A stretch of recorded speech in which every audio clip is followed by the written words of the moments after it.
What were your expectations going in this year? Expectations actually were to get to Indianapolis, and it was a very realistic expectation. Those guys were all sophomores back when Glenn played. So as good as Glenn was, we still had some talented but a young team.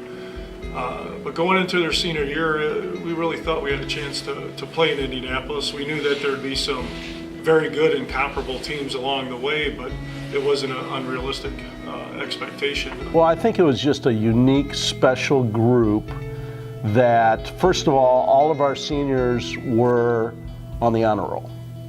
And I think I want to say there were 7. I'm not sure, it was 7 or 8, but all of them were on the AB honor roll, which is impressive in itself.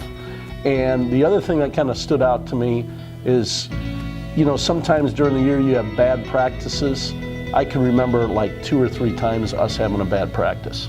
So I always felt we were getting, or at least we were trying to get better every day of practice, which is pretty unique. Well, it starts with their hard work in the off season. It had a lot of kids that would put time in outside of practice, and they do that in small groups and push each other and challenge each other and compete, but still remain good teammates.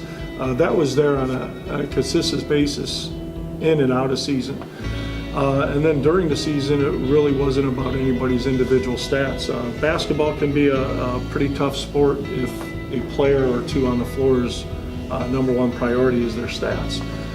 That team, like I said before, Tyler Weidman, never knew how much he scored, never knew his accolades, what he was ranked, any of that stuff. His number one priority was winning. And I could say that about Ty Wilburn and Corey Dickelman and Matt Meneghetti and so on and so forth, Tyler Ross. A lot of these guys wanted to do whatever it took as a team to accomplish their goals. But I think back to one particular play where, Penn in the regional final made a nice comeback on us and tied the game with about 45 seconds left. And some teams you have to call a timeout there. And make sure that they're organized and know what play we're running.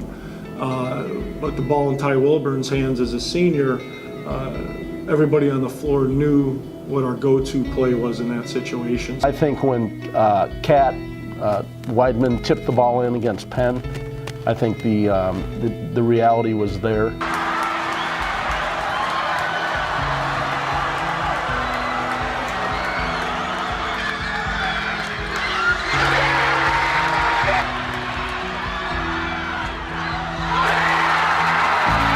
So we didn't have to call a timeout. The defense stayed in their man like we wanted to. I was afraid if we called a timeout, they'd switch up defenses to a 2-3 or 3-2 or trap. But we managed to keep them in what we wanted them in, and Ty ran the clock down beautifully to get the last shot and a possible tip in, and that's what happened. Ty had a great take to the hole on a play that we ran called head tap, and Tyler Weidman got the finish on it. Our approach was to prepare for the next opponent, and our approach was to try to speed up the tempo of our game, and we were pretty good defensively, which really kind of helped us speed up the game and get into easy baskets. And we had a lot of depth, and we used that depth to our advantage, playing 8 or 9 guys, and guys coming off the bench really thrived in their role, where a lot of kids worry about who should be starting. We didn't have guys like that. We had guys coming off the bench that wanted to give us energy, that wanted to make contributions. So it was very unique. It was fun. I'll be honest with you. You go out there onto the Pacers floor, and the kids start shooting around and just getting used to your environment. And I've talked to a lot of coaches that have to coach in that, and asked what their approach was, and everybody to a T says, hey, go down there and have some fun with that practice.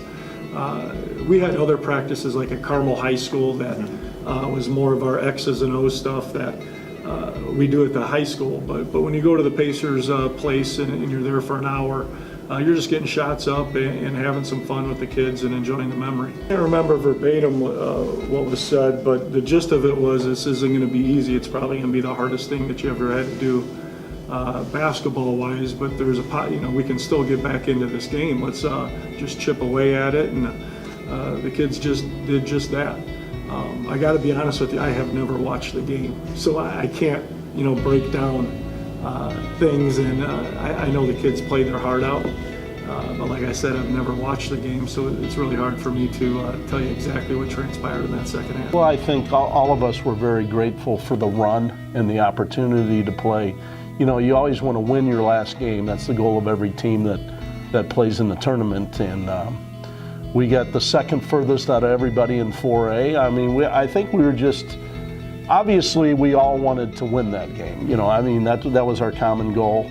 But I think we also had an opportunity to thank our kids, and it was a great run. There were some great moments from the sectional on, and as much as the competitor in you, it hurts when you lose. At the same time, we were also gracious for the opportunity and the great commitment and effort that our kids showed through the whole year. Just how extremely proud I was of them. There's not a degree of being pride, having pride in a team. If I think we lost by 4 and we didn't shoot that well from the free throw line, and I mean, how can you look at a group of kids and say, I'd be more proud of you if you would have won? There is none of that. I was extremely proud and fortunate to have this group of kids and give so much excitement to the school and community. And the way that they fought back and showed the pride in, wearing the Lake Central jersey, I just couldn't be more proud of them at that point. So was I down about the loss? Yeah, but I couldn't be more proud of the kids. They did phenomenal. Great teammates. You always look for guys that care about the people around them more than themselves, and took some time with this team to get to that point, but I truly think that these guys cared about the team more than themselves. I can remember Corey Dickelman not scoring a point in a playoff game and being as happy as he was if he would have scored 20, or Tyler Weidman picking guys up off the floor, or Ty Wilburn running the point and getting 8 assists, and the list just goes on and on about how these guys practiced and pushed each other in season and out of season, and were just phenomenal teammates.